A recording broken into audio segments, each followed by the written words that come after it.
Hi అండి అందరికీ. ఈ వీడియో వచ్చేసి అయితే నిన్న సాయంత్రం వీడియో.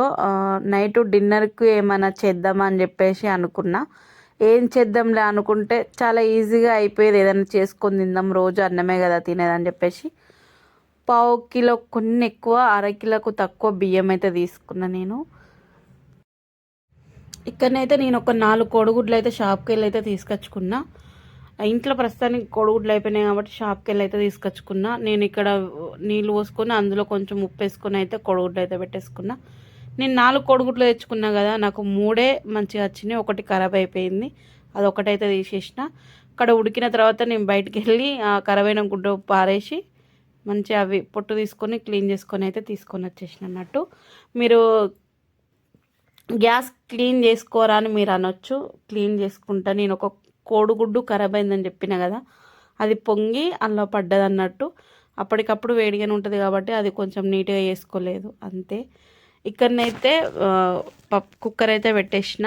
చాలా లాంగ్ టైం తర్వాత కుక్కరు యూజ్ చేస్తున్నా. ఎందుకంటే అంతకుముందు మొన్నటిదాకా కుక్కర్ ఖరాబ్ అయింది కదా, దాన్ని చేపియాలని చెప్పేసి నాకు అస్సలు టైం కుదరక నేను అస్సలే చేపియలేదు. అందులో ఒకటి పట్టించుకోలేదు కూడా. నేను ఏముంది లేని ఒక దాంట్లో ఉండదు అయిపోతుంది అని చెప్పేసి. కానీ నేను కుక్కర్ని చాలా మిస్ అయిపోయినా. ఎందుకంటే నాకు ఎప్పుడైనా పని ఉన్నప్పుడు అన్నం దాంట్లో పెట్టుకొని నేను పని చేసుకోదాన్ని. విజిల్ వేసినాక నేను తొందరగా వచ్చి ఆఫ్ చేసుకునేదాన్ని అన్నట్టు. అట్లా కుక్కర్ని అయితే మిస్ అయిపోయినా. అయినా కూడా నేను అంతగానం పట్టించుకోకుండానైతే చేపించుకోలేదు. కొంచెం లాంగ్ టైమే తీసుకున్న కుక్కర్ కోసం అయితే. ఇక్కడనైతే 3 కోడిగుడ్లనైతే మంచిగా నూనె పోసుకొని కొంచెం పసుపు కొంచెం కారం వేసుకొని అయితే మంట స్లిమ్లో పెట్టుకొని అయితే వేయించుకున్నవి కొంచెము ఫ్రై అయ్యేదాకా ఉంచుకున్నాం. ఒక 5 నిమిషాలు అట్లా అలా వేయించేసి తీసేసిన. అందులోనే కొంచెం నెయ్యి అయితే వేసుకున్నా. నెయ్యి గట్టిగా అయింది, అలా వేడి దాంట్లో వేస్తే కరుగుతుందని చెప్పేసి నేను అలాగనే వేసిన. నెయ్యి అయితే వేసుకున్నా. అది ఇంట్లో తయారు చేసిన నెయ్యే. ఈ మధ్యలో మేము పాలు తెచ్చుకుంటే ఎక్కువ యూజ్ చేస్తలేము, అందుకని చెప్పేసి మీగడ తీసుకుంటే పక్కకు పెట్టేసి అయితే నెయ్యి అయితే వేసుకున్నా.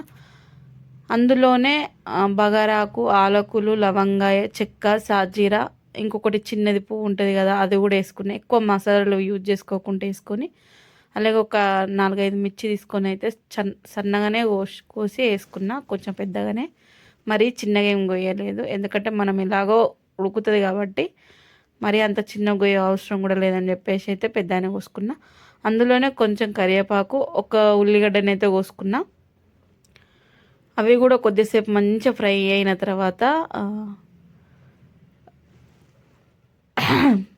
ఒక్కొక్కసారి ఏంటంటే నేను వాయిస్ రికార్డింగ్ ఇస్తుంటే సెల్ ఆగిపోతుంటే మళ్ళీ నేను ఎక్కడ నుండి వాయిస్ రికార్డింగ్ ఇచ్చిందని మళ్ళీ వెతుక్కొని ఇచ్చుడవుతుంది అన్నట్టు. సెల్లుతో వచ్చిన ప్రాబ్లం అది. ఏం పర్వాలేదు, అయినా మనం ప్రయత్నిద్దామని చెప్పేసి మళ్ళీ ట్రై చేస్తున్నట్టు. అక్కడ వేసుకున్న తర్వాత అయితే టమాటాలు వేసుకున్నా. టమాటాలు కూడా కొద్దిసేపు మగ్గిన తర్వాత అందులోనే పసుపు, కొంచెం ఉప్పు, అల్లం వెల్లిగడ్డ అయితే వేసుకొని మంచిగా వీటిని అయితే కొద్దిసేపు అయితే ఉడికిచ్చిన. కొద్దిసేపు మూత పెట్టుకొని అయితే అందులోనే ఉడికినాయి జరసేపు అయితే. ఫస్ట్ ఎల్లో కలర్ కనబడుతున్నాయి కదా, ఎందుకంటే నేను ఫస్ట్ ఎగ్ ఫ్రై చేయడానికైతే పసుపును కారం వేసుకున్నా కదా, అందుకని చెప్పేసి మళ్ళీ అదే కలర్ కనబడుతున్నాయి. మళ్ళీ వేరే గిన్నె ఏం పెట్టే అవసరం లేదు చెప్పేసి అందులోనే వేసినాయి కదా, అందుకని చెప్పేసి అట్లా కనబడుతున్నాయి. ఇక్కడనైతే అవి వేసుకున్న తర్వాత కొద్దిసేపు అన్నీ కలుపుకొని మంచిగా ఒక 2 నిమిషాలు అట్లా మూత పెట్టేసుకున్న తీసిన తర్వాత ఇందులోనే కొంచెం కారము, కొంచెం గరం మసాలా, కొంచెం ధనియాల పౌడర్ అయితే వేసుకొని, అది కూడా కారం అయితే ఎక్కువ యూజ్ చేయలేదు. ఎందుకంటే మనం మసాలాలు అవి వేసినాం, మిక్స్ చేసుకున్నాం కాబట్టి కారం చూసుకొని వేసుకోవాలి. మరీ కారంగా ఉన్నాయి అనుకో మనం అస్సలు తినలేము, అందుకని చెప్పేసి చూసి వేసుకోవాలి అని చెప్పేసి అయితే నేనైతే చూసి అయితే వేసేసుకున్నా. ఇలా మంచిగా దగ్గరికి అయిపోయినాయి కదా, నేను కూడా చూస్తున్నా ఇది ఎంతవరకు కరెక్ట్గా వస్తుందా ఫెయిల్ అవుతుందా తెలియదు. ట్రై చేద్దామని చెప్పేసి అయితే నేను కూడా ట్రై చేస్తున్నా. ఇలానైతే వేసుకున్న తర్వాత నేనైతే ఎసర పోసేసుకున్నా అన్నట్టు. నేను బియ్యం అయితే ఫస్టే కడిగి నానబెట్టుకున్నా కదా, అంత ఎక్కువ వాటర్ కూడా తీసుకోవద్దు, అన్నం మెత్తగా అయిపోతుంది అని చెప్పేసి ఒకటే చెంబడి వాటర్ అయితే తీసుకున్నా. నేను కొలతలతోనే తీసుకున్నా, నాకు తెలుసు, అందుకని చెప్పేసి మీకు చెప్తున్నా. నేను ఎక్కువ వాటర్ అయితే తీసుకోలేదు, ఎసరు అన్నానికి సరిపోయే వాటరే తీసుకున్నా. ఇక్కడనైతే ఎసర పోసుకున్న తర్వాత మళ్ళీ మూత పెట్టేసుకొని ఎసర మరిగేదాకా ఉంచుకొని ముందుగానే కడిగి నానబెట్టుకున్న బియ్యంలో వాటర్ అయితే తీసేసి ఇందులోనైతే వేసేసుకున్నా. నేనైతే ఇందులో బాస్మతి రైస్ అయితే ఏం తీసుకోలేదు, నార్మల్ రైసే నేనైతే కడిగి నానబెట్టుకున్నాను అన్నట్టు. ఎలాగో ఇంట్లో సన్న బియ్యమే ఉంటాయి, నార్మల్గా సన్న బియ్యం ఉంటాయి కాబట్టి వీటితోనే యూజ్ చేస్తున్నా నేను. దీనికోసం స్పెషల్గా ఏం బాస్మతి రైస్ ఏం కొనకరాలేదు అంతే.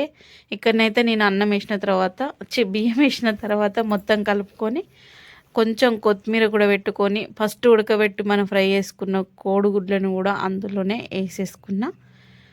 వేసుకొని అయితే ఇలా మూతనైతే పెట్టేసుకున్నా అన్నట్టు. పెట్టేసుకొని విజిల్ కూడా పెట్టేసుకుంటే ఒక పని అయిపోతుంది అంతే.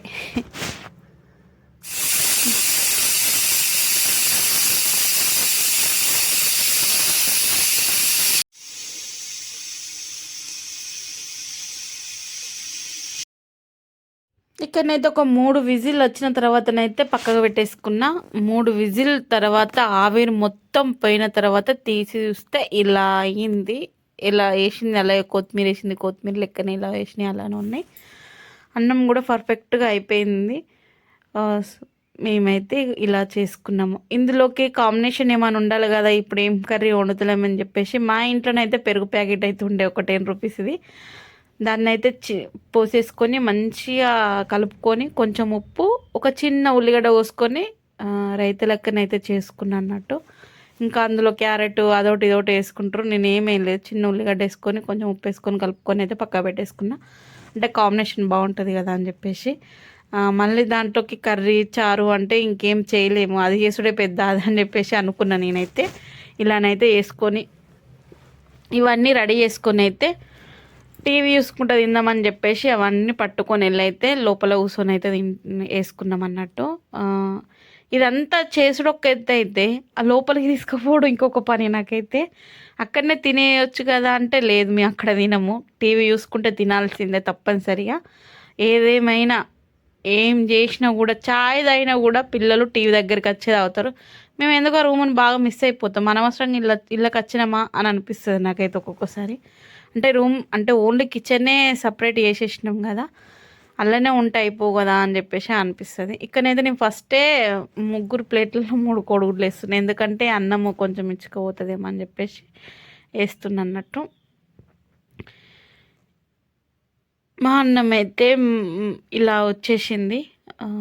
సో మీరు దీనికి ఏం పేరు పెడతారో పెట్టండి. నేనైతే ఏం పేరు పెట్టలేదు, నాకైతే వచ్చింది నేను చేసేసిన అంతే. దీన్ని ఏమంటారు నాకు కూడా తెలియదు, చేయడం అయితే తెలుసు కానీ పేరు మాత్రం తెలియదు. పేరు ఎవరికైనా తెలుసుంటే ఖచ్చితంగా కామెంట్ చేయండి. అలాగే మా డిన్నర్ ఐటమ్ ఎలా ఉందన్నది కూడా కామెంట్ చేయండి. ఏమైనా మిస్ చేసినా, ఇంకేమైనా వేయవలసి వచ్చిందా లేదా అన్నది కూడా చెప్పండి. సో ఈరోజైతే వీడియో ఇంతే. ఇందులోకి అయితే మేము రైతా వేసుకొని అయితే తినేస్తున్నాం అన్నట్టు. అలాగే నిమ్మకాయ కొంచెం ఉల్లిగడ్డ కూడా సైడ్కి పెట్టుకొని అయితే తినేసినాం. ఇదే ఈరోజు మా స్పెషల్, ఇంతకు మించి ఇంకేం లేదు, ఇదే మా చిన్న ప్రపంచం అన్నట్టు.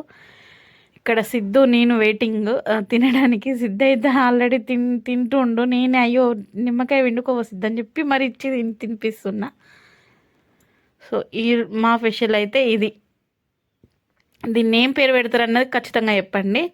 సో అలాగే మా వీడియో చూసే ముందుకు లైక్ చేయండి, షేర్ చేయండి, కామెంట్ అయితే ఖచ్చితంగా చేయండి ఎలా వచ్చింది ఇంకా అన్నది, ఇంకేమైనా వేసేది ఉందా లేదా అని చెప్పేసి చెప్పండి. సో కొత్త విషయం వల్ల అయితే సబ్స్క్రైబ్ చేసుకోండి. ఇక్కడ సిద్ధు అయితే తింటుండు, సిద్ధు ఎక్కడికో వేయిండు తీసుకొచ్చిండు వాళ్ళ డాడీ అన్నట్టు. ఈరోజైతే ఇంతే ఇక వీడియో. So bye.